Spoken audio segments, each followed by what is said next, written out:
Namaste. Welcome to Easy Ayurveda. Today's question is: in olden times, a Vaidya could make a diagnosis and anamnesis based solely on Shabda, listening by letting the client spell the Sanskrit alphabet. Where can I read something more about this procedure? There could be such a diagnostic method which uses only the patient's pronunciations to diagnose a particular disease, fit to be understood and practiced by some Ayurveda doctors of high level intellect.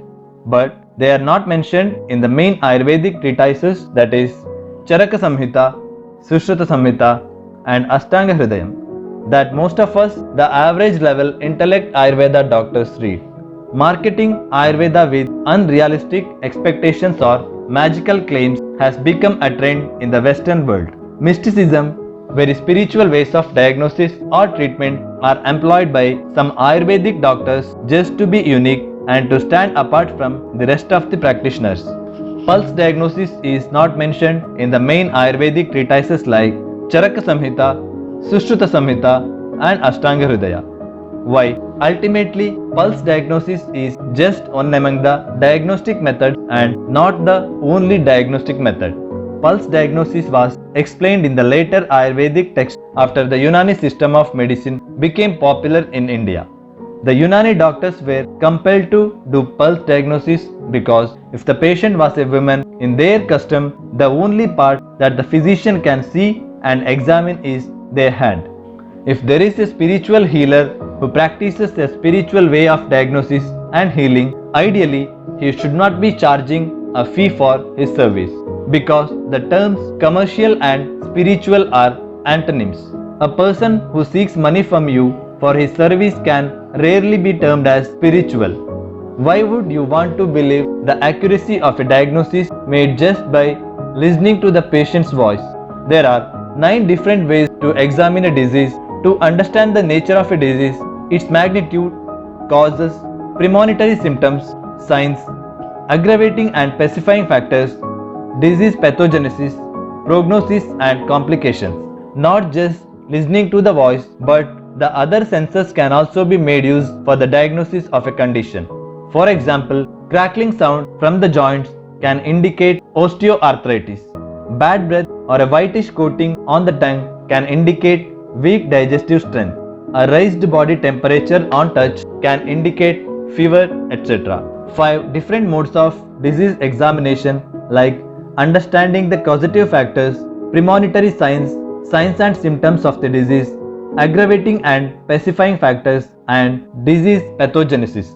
10 ways of patient examination, including the assessment of the body constitution, examination of the disease, body tissues, compactness of the body, anthropometry, habituation, examination of mental faculties, capacity of food intake, capacity of exercise, and age. The whole of Ayurveda written in Ayurvedic textbook is considered as Agama, Apta or Aptopadesha, which means scriptural testimony. In the ancient times, knowledge was passed down from the teacher to the disciple through an oral tradition.